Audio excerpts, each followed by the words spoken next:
Students, मैं निशा शर्मा आपका online classes में स्वागत करती हूँ। हम संसद पढ़ रहे थे, लोकसभा हम कार्यपालिका व्यवस्थापिका की शक्तियाँ पढ़ लिए थे, व्यवस्थापिका का संगठन पढ़ लिए थे। आज हम पढ़ेंगे कार्यपालिका। देखिए, सरकार का तो जो दूसरा अंग है, पहला अंग है व्यवस्थापिका और दूसरा अंग है वह है कार्यपालिका। हमारे देश के अंतर्गत संघीय शासन व्यवस्था है और संघीय शासन व्यवस्था के अंतर्गत सरकार के दो प्रमुख होते हैं, एक होता है वास्तविक और दूसरा होता है नाम मात्र का। तो आज हम पढ़ेंगे कार्यपालिका के बारे में और इसमें सबसे पहले आता है राष्ट्रपति। जो कार्यपालिका का प्रमुख होता है वह होता है राष्ट्रपति। राष्ट्रपति होता है हमारे संविधान के अनुच्छेद 52 के अंतर्गत बताया गया है कि भारतीय संघ का एक कार्यपालिका प्रमुख होगा जो राष्ट्रपति के नाम से जाना जाएगा। राष्ट्रपति को हम देश का प्रमुख नागरिक भी मानते हैं। राष्ट्रपति होता है वह तीनों सेनाओं का प्रधान सेनापति होता है और कार्यपालिका की समस्त शक्तियां राष्ट्रपति में निहित होती है। अनुच्छेद 53 के अनुसार,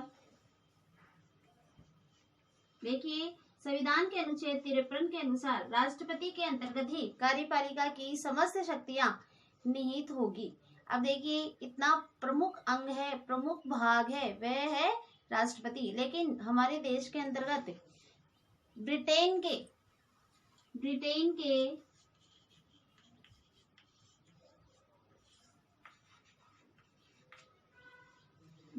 के शासन व्यवस्था के आधार पर हमने संसदात्मक शासन व्यवस्था को अपनाया गया है।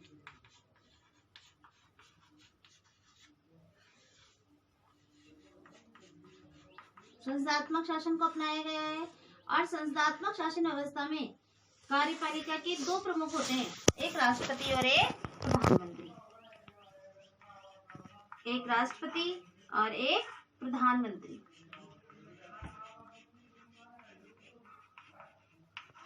राष्ट्रपति के द्वारा ही कार्यपालिका की समस्त शक्तियों का प्रयोग किया जाता है। राष्ट्रपति के द्वारा ही संवैधानिक आधार पर प्रधानमंत्री की नियुक्ति की जाती है।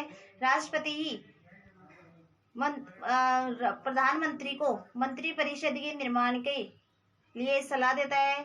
न्यायाधीशों की नियुक्ति राष्ट्रपति के द्वारा की जाती है।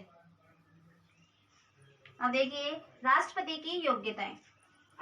अब हम सबसे पहले देखते हैं राष्ट्रपति की योग्यताएं।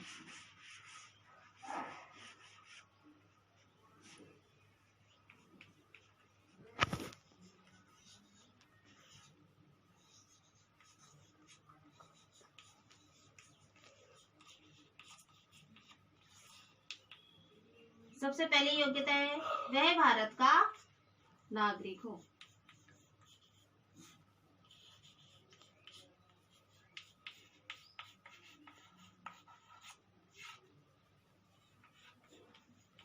देखिए, कोई सा भी निर्वाचन हो, इसमें सबसे महत्वपूर्ण बात होती है कि जो निर्वाचित होने वाला सदस्य है वह भारत का नागरिक होना अनिवार्य है। दूसरी शर्त आती है कि उसने कम से कम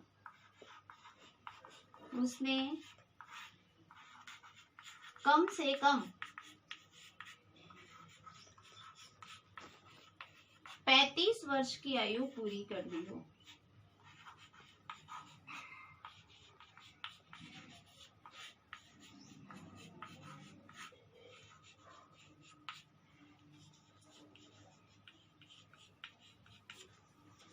उसने कम से कम 35 वर्ष की आयु पूरी कर ली हो।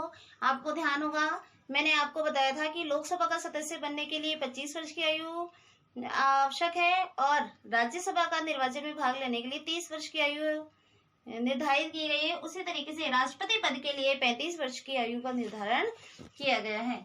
तीसरी शर्त आती है कि वह लोकसभा का सदस्य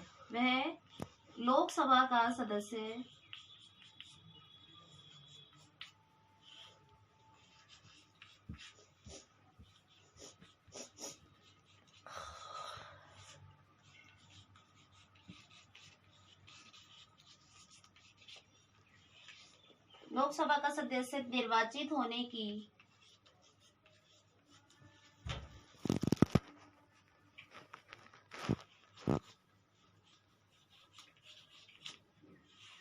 योग्यता रखता हो।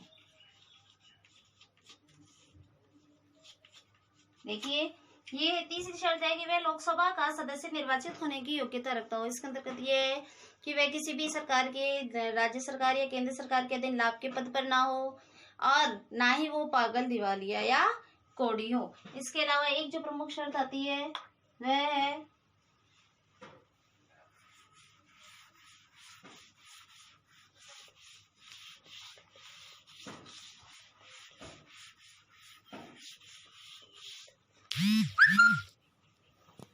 वह संसद के, लोकसभा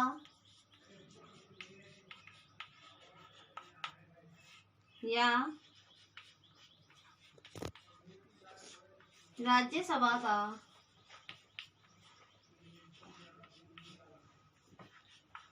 सदस्य ना हो।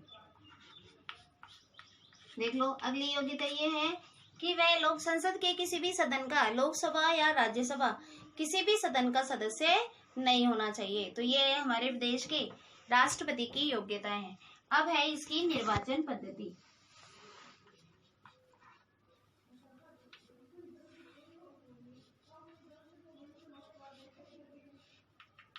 निर्वाचन पद्धति देखिए, राष्ट्रपति की निर्वाचन पद्धति एकल संक्रमणीय मत पद्धति को अपनाया गया है। राष्ट्रपति का जो निर्वाचन है वो अप्रत्यक्ष रूप से किया जाता है। अप्रत्यक्ष निर्वाचन प्रणाली, निर्वाचन प्रणाली के एकल संक्रमणीय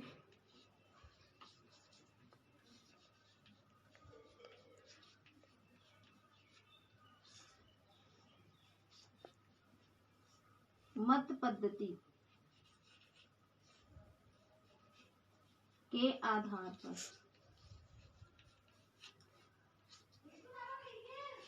देखिए, राष्ट्रपति का निर्वाचन है वह अप्रत्यक्ष रूप से किया जाता है। अप्रत्यक्ष रूप से इस तरीके की, राष्ट्रपति के निर्वाचन में, राष्ट्रपति के निर्वाचन के अंतर्गत जनता प्रत्यक्ष रूप से भाग नहीं लेती है। इसमें अप्रत्यक्ष रूप से जो जनता के निर्वाचित सदस्य है उनके द्वारा भाग लिया जाता है, और एकल संक्रमणीय मत पद्धति के आधार पर इसका निर्वाचन होता है। एकल संक्रमणीय मत पद्धति के आधार पर है, इसका मतलब है कि प्रत्येक सदस्य को एक न्यूनतम कोटा निर्धारित किया गया है। जितने भी सदस्य निर्वाचन में भाग लेंगे उनको कम से कम न्यूनतम कोटा प्राप्त करना अनिवार्य होता है। अब देखिए, न्यूनतम कोटा निर्धारित करने का सूत्र, कि न्यूनतम कोटा कैसे निर्धारित किया जा सकता है।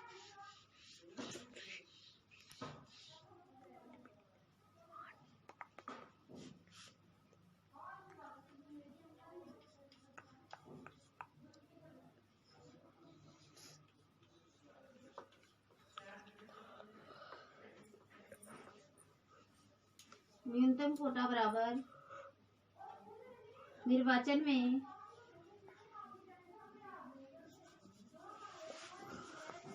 दिए गए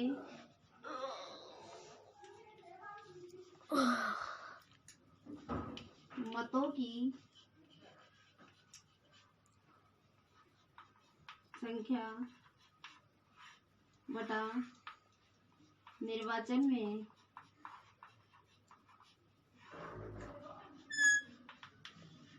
भाग लेने वाले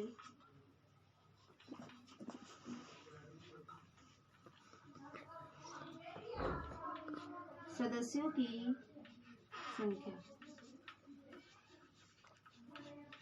भाग 1000। ये न्यूनतम कोटा निर्धारित करने का सूत्र है कि जितने सदस्य निर्वाचित होंगे उनमें निर्वाचन में भाग लेने वाले सदस्यों को का भाग दिया जाएगा और उसको 1000 से गुणा किया जाएगा। इस तरीके से हम न्यूनतम कोटा निकाल सकते हैं। अब राष्ट्रपति के निर्वाचन में कौन कौन भाग लेंगे? तो राष्ट्रपति के निर्वाचन में लोकसभा और राज्यसभा, लोकसभा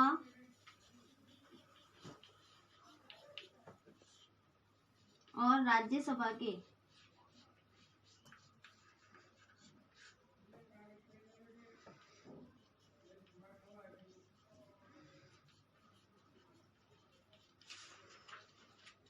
निर्वाचित सदस्य और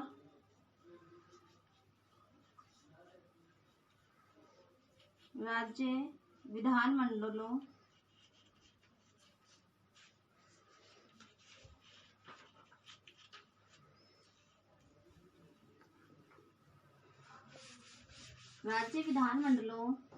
और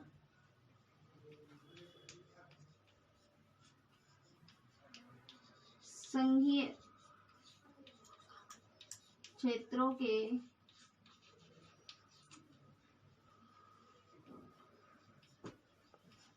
विधानमंडलों के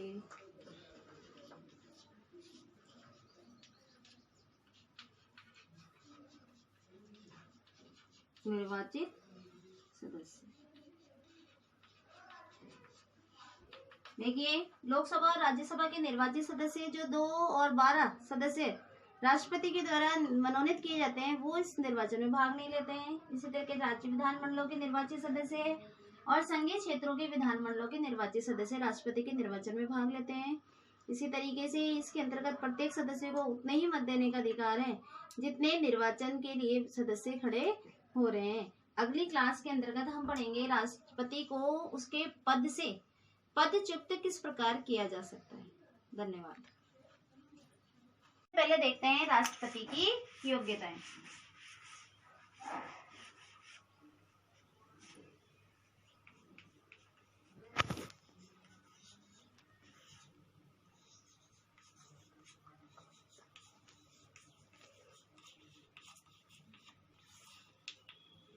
सबसे पहली योग्यता है वह भारत का नागरिक हो।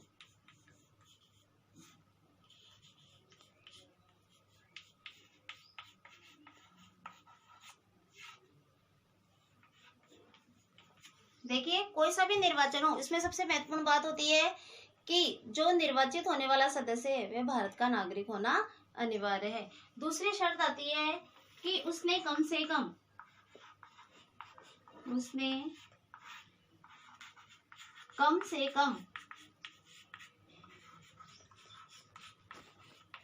35 वर्ष की आयु पूरी कर ली हो।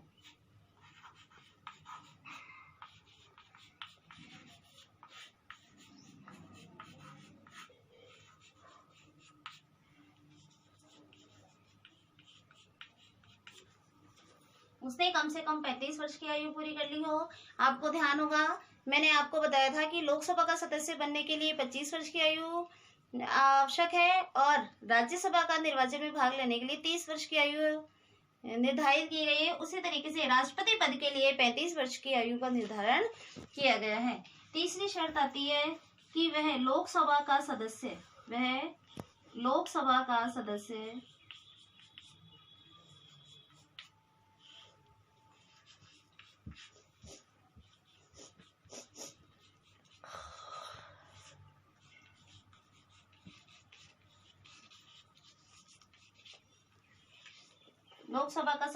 निर्वाचित होने की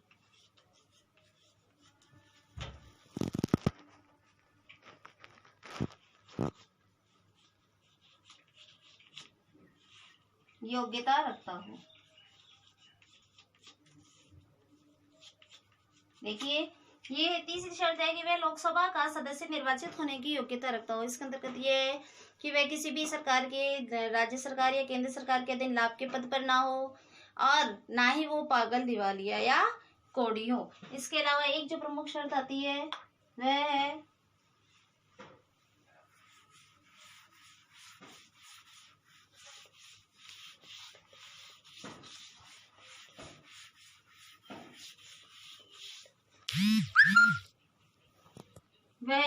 वह संसद के,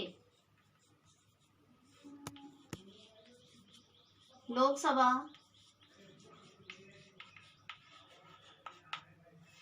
या राज्यसभा का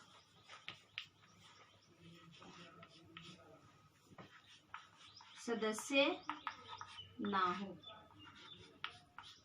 देख लो, अगली योग्यता ये है कि वह लोक संसद के किसी भी सदन का, लोकसभा या राज्यसभा किसी भी सदन का सदस्य नहीं होना चाहिए। तो ये हमारे देश के राष्ट्रपति की योग्यताएं हैं। अब है इसकी निर्वाचन पद्धति।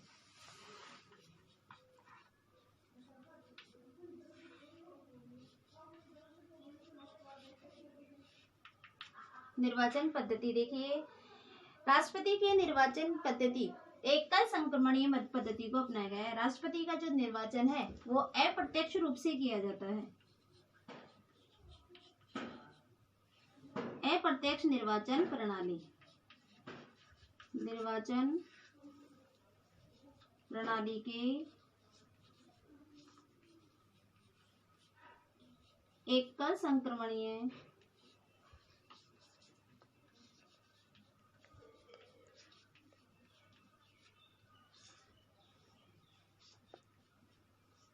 मत पद्धति के आधार पर,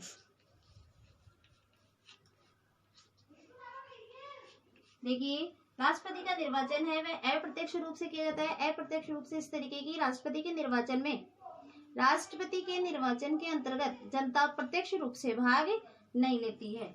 इसमें अप्रत्यक्ष रूप से जो जनता के निर्वाचित सदस्य है उनके द्वारा भाग लिया जाता है और एकल संक्रमणीय मत पद्धति के आधार पर इसका निर्वाचन होता है। एकल संक्रमणीय मत पद्धति के आधार पर है, इसका मतलब है कि प्रत्येक सदस्य को एक न्यूनतम कोटा निर्धारित किया गया है। जितने भी सदस्य निर्वाचन में भाग लेंगे उनको कम से कम न्यूनतम कोटा प्राप्त करना अनिवार्य होता है। अब देखिए न्यूनतम कोटा निर्धारित करने का सूत्र, कि न्यूनतम कोटा कैसे निर्धारित किया जा सकता है।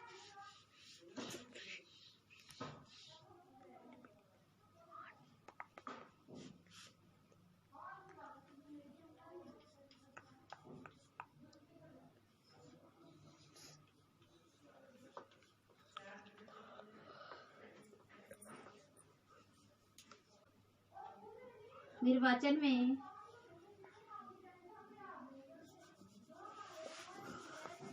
दिए गए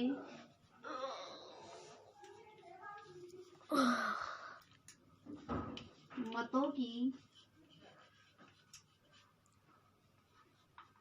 संख्या बटा निर्वाचन में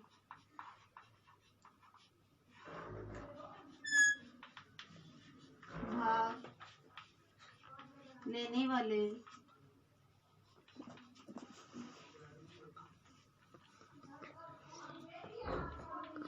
सदस्यों की संख्या भाग 1000।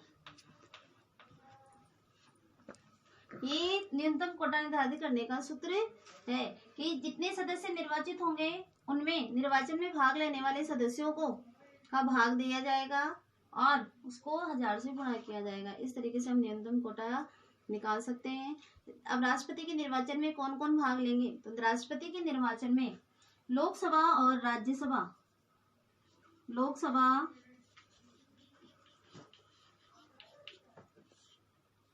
और राज्यसभा के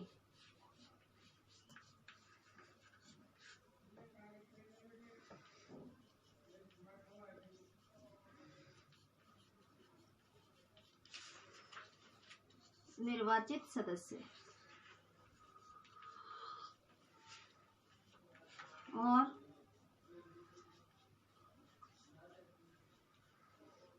राज्य विधानमंडलों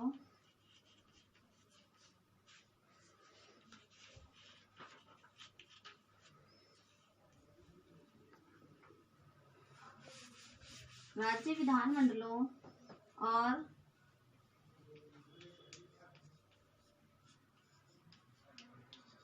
संघीय क्षेत्रों के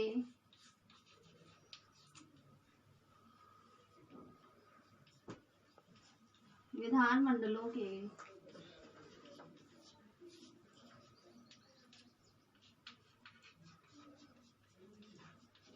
निर्वाचित सदस्य। देखिए लोकसभा और राज्यसभा के निर्वाचित सदस्य जो 2 और 12 सदस्य राष्ट्रपति के द्वारा मनोनीत किए जाते हैं वो इस निर्वाचन में भाग नहीं लेते हैं। इसी तरह के राज्य विधानमंडलों के निर्वाचित सदस्य और संघीय क्षेत्रों के निर्वाचन में भाग लेते हैं। इसी तरीके से इसके अंतर्गत प्रत्येक सदस्य को उतने ही मत देने का अधिकार है जितने निर्वाचन के लिए सदस्य खड़े हो रहे हैं। अगली क्लास के अंतर्गत हम पढ़ेंगे राष्ट्रपति को उसके पद से पदच्युत किस प्रकार किया जा सकता है। धन्यवाद।